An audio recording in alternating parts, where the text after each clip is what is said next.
If you've watched my videos for any amount of time, whether here or on Cinemology 101, you'll notice I've got a conspicuous passion for film music.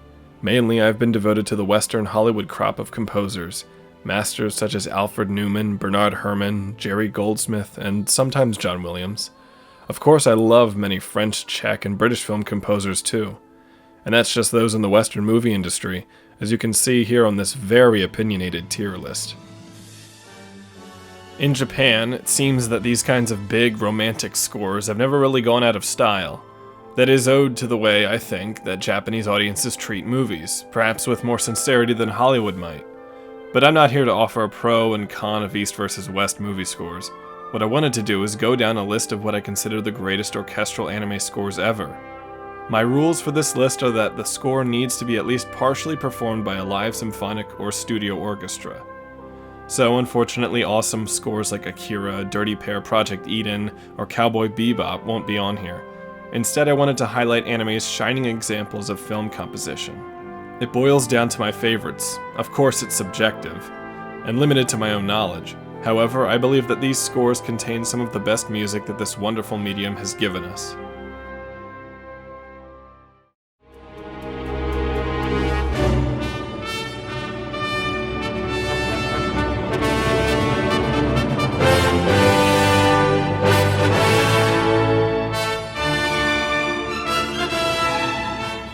Of all the Gundam scores, this is the one I thought most deserved to be on this list.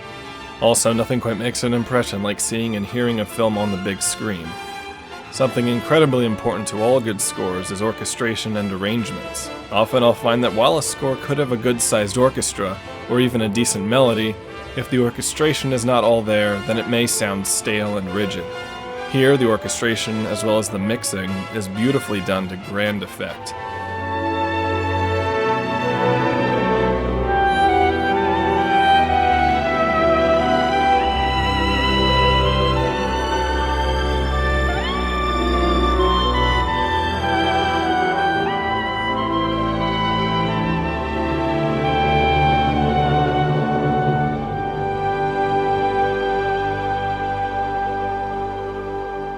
The insertion of mournful violin passages emphasizes the conflict on the personal level, while the excellent scope of the full orchestra is manifest for the battle scenes.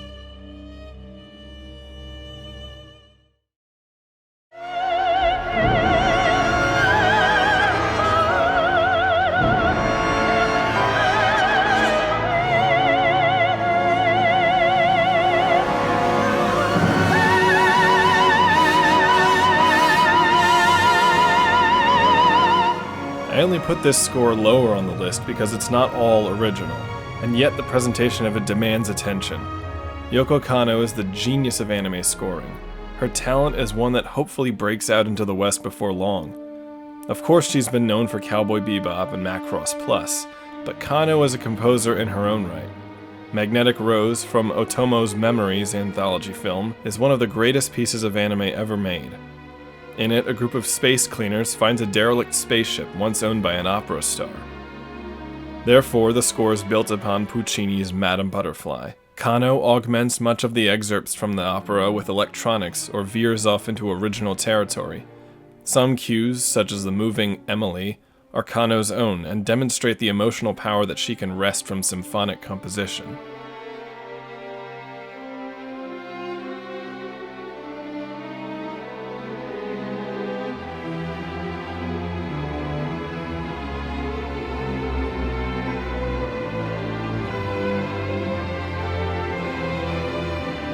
She even pulled off an incredible but deceptively simple feat, combining a large choir with a saxophone.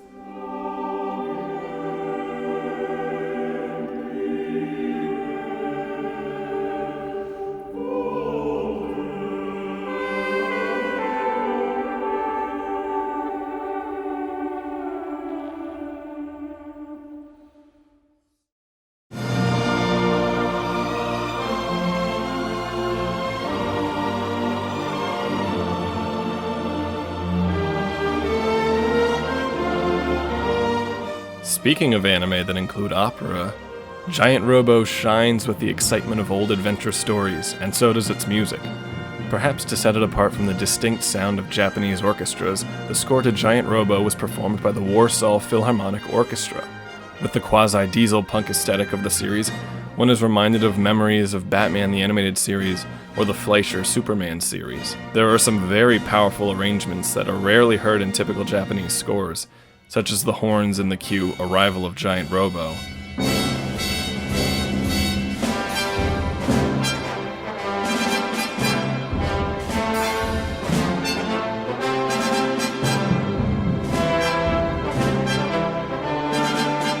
This is film scoring with a vision, and a coherent one at that.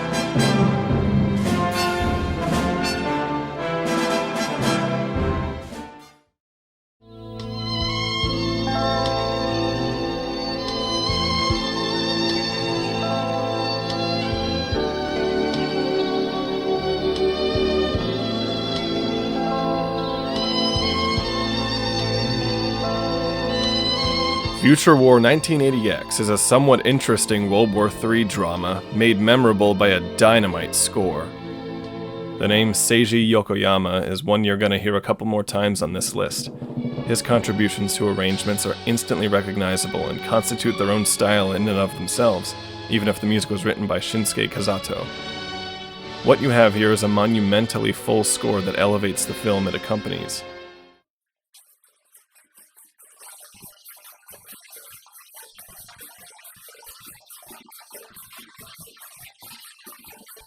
The recognizable style of reverb and ethereal strings mixed with contemporary rhythm sections merges to score scenes of action and tragedy. It's all rather thrilling. If the movie doesn't live up to its ambitions, then simply stare at Noriyoshi Orai's brilliant artwork and let the music sweep you along.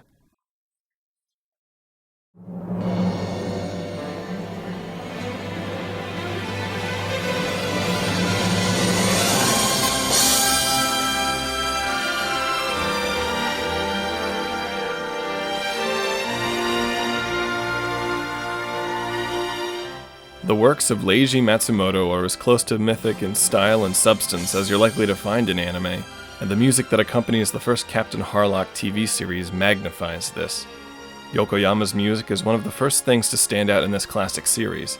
It's as vast-sounding as the blue cosmos Harlock travels in, and tells of mystery and adventure.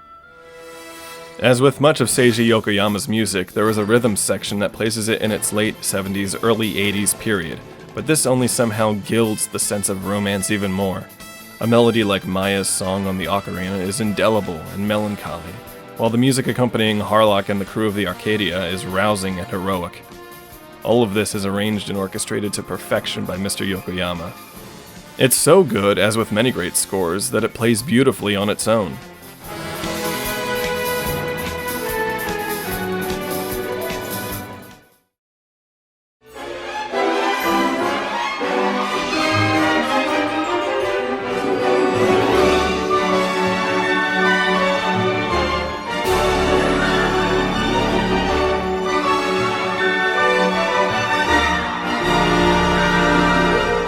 This is a score that may have come as close as any I've heard in anime to channeling the spirit of Golden Age Hollywood composers such as Alfred Newman and Miklos Rozsa.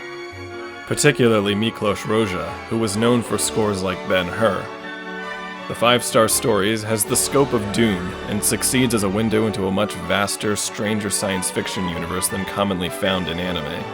The music responds to this in ample measure with beautiful compositions, such as the utterly delightful balletic main title music. It has lush passages such as a carefully orchestrated march. Much of the score is backed up by a real organ, which adds an ornate luster, which fits the setting. It's an epic in miniature.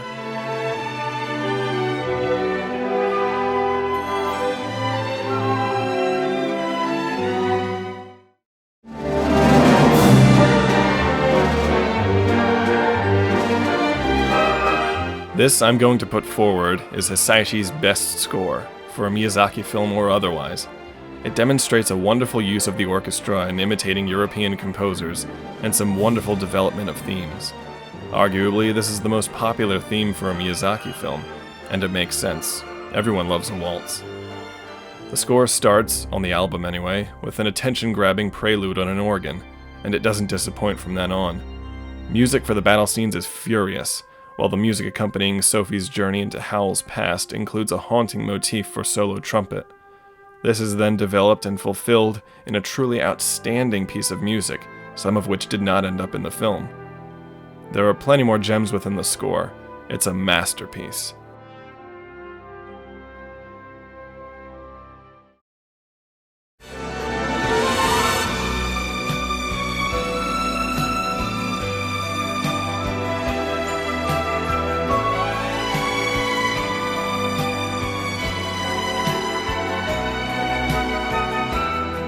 Sweet, aching nostalgia. In spite of that, the score has always been good, and it will always be good. When I first saw Do You Remember Love, the music at the opening let me know this film was special. It was different, and gave me longing for a time I had never been a part of. In that way, Macross unites people across generations. This music by Kentaro Haneda is indispensable. Every bit as operatic as the storyline. You'll hear gorgeous string passages and ecstatic action cues, all punctuated with pop rhythms and arrangements that are very much of a golden age in music and anime.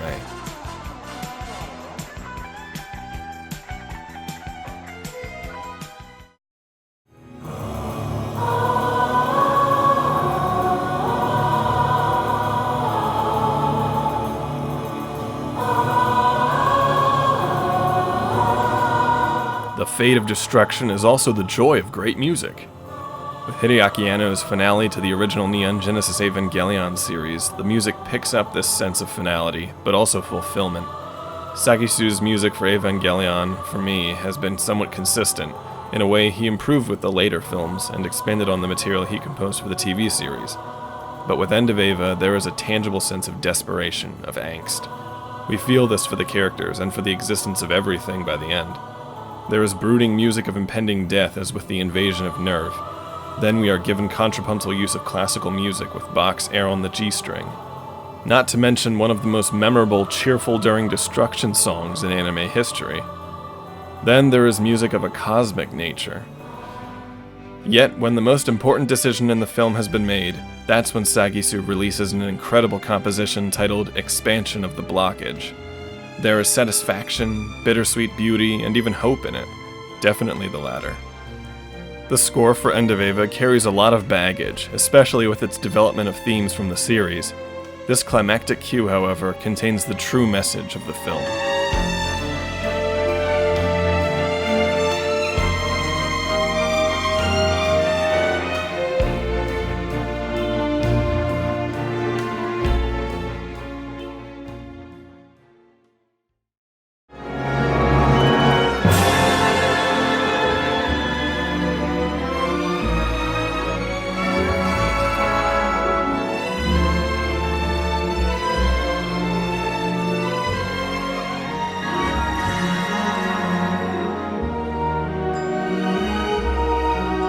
Osamu Tezuka, when bringing his vibrant manga to life in anime, always sought out the best or most interesting talent to collaborate with. For Phoenix 2772, based on his Phoenix manga, accomplished Japanese composer Yasuo Higuchi was brought in to write a score that is truly symphonic and a joy to listen to. The thematic element of the Firebird is embodied in gorgeous fashion right from the outset with the majestic prologue. The orchestrations are those of a very gifted composer. In fact, it stands apart from many other Japanese performances in this way. It is also a very full and complete score, in that it introduces motifs in order to develop and fulfill them in a very satisfying way. Not much else to say, but it's brilliant. Go listen to it.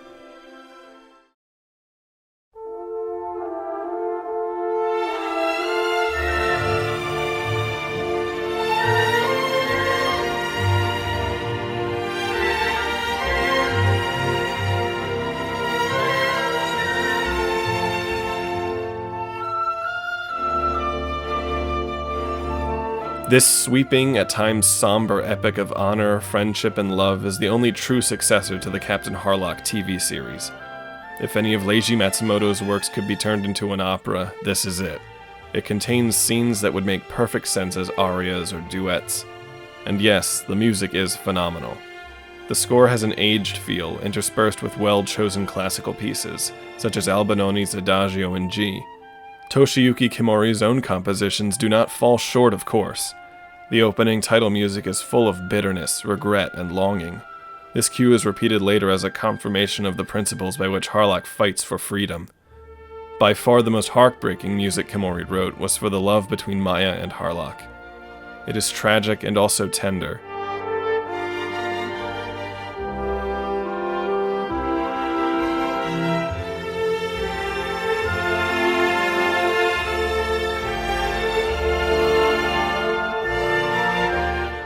Yet the cue is also used to represent the friendship that has formed between Harlock and Tochiro. As I said, it's sincerity that marks so many of these scores.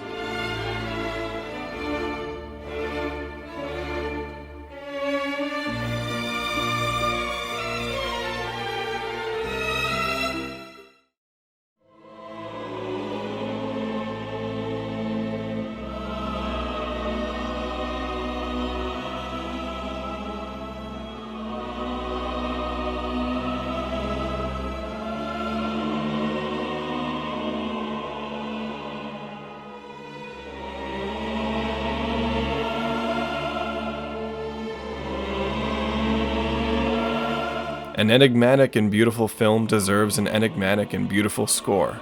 Mamoru Oshii's Angel's Egg is so enigmatic that it's best enjoyed like a piece of music, absorbed, thought on, experienced. The dark and vast, mysterious spaces of the film are filled by music that fits like an ancient glove. The score begins with a theme on piano that starts in beauty and then fragments. All sound in the recording is large with reverb. Adding to the sense of the archaic is the use of harpsichord and chorus. The main theme even has the feel of a church oratorio.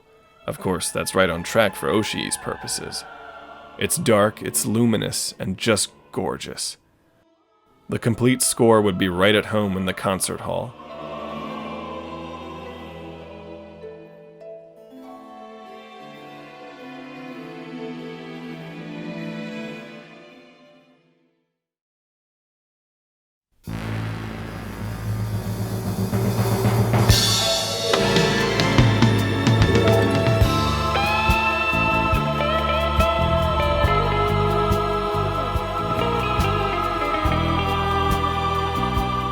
This is what one might call the quintessential score for a Leiji Matsumoto-based anime. It's grand, lush, with an exquisite string section, and not to mention some sweet 70s percussion. It was the work of Nozomi Aoki, one of the great arrangers of anime scores. Much of this score is punctuated by triangle, chimes, and other percussion, while developing unforgettable melodies such as that from Maytel and the planet named after her. An incredibly haunting passage accompanies a scene on Pluto when we see an icy cemetery. It's as big in scope and emotion as the film itself, heroic one minute and heartbreaking the next. The definition of a classic.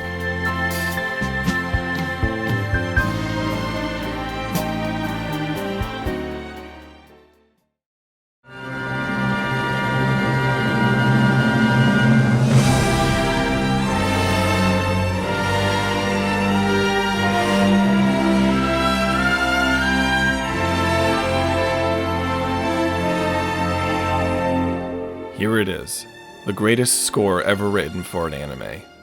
To recap, Space Runaway Ideon is a somewhat underappreciated and often misunderstood anime. It is not a journey for the faint of heart. I mentioned how in End of Eva the tension is tangible. Well, in the finale film for Ideon, titled Be Invoked, that tension is palpable. It never lets up. It ties a knot in your stomach. You've come so far with these characters and are wondering, just as they are, what is this all for? I'll only say that it all concludes with one of the greatest achievements in the history of the medium. These are big claims, and there is much to go into on that front, but I will, some other time. Koichi Sugiyama, famous for his music for the Dragon Quest games, should be given much credit. The events in the film are devastating, amazing even, and its central ideas are startling even today. Yet Be Invoked would only be a fascinating curiosity if the music had been just okay, or worse, mediocre. But Sugiyama's score propelled the film into the realm of the sublime, and created a cosmic opera in which there is terror, awe, and beauty.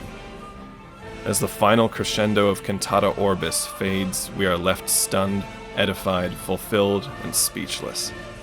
The reason for this greatness is not just in the arrangements or orchestrations, but in how the composer rose to meet the occasion of such an incredible film.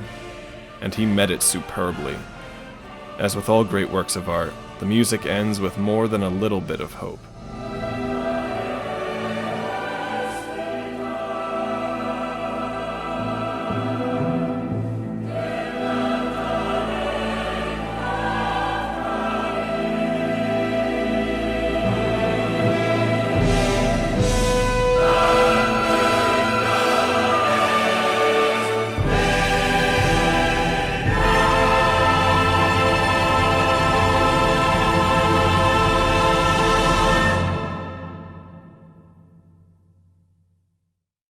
Thank you for watching this video. I wanted to explain a bit about what the index is. It's basically a series of videos where I'll talk about basically anything that catches my fancy, and that could be anime, film, music, books maybe. And so, yeah, that's what I'll be doing hopefully on a semi-weekly, monthly basis. And yeah, so I hope you've enjoyed this video about my favorite anime music. I'm not as familiar with the latter portion of anime history, such as like the last 20 years or so. If anyone has any recommendations for similar music that have come out in recent years that I probably missed, please comment it. And yeah, thank you. Subscribe and like and all that, and I'll see you in the next video.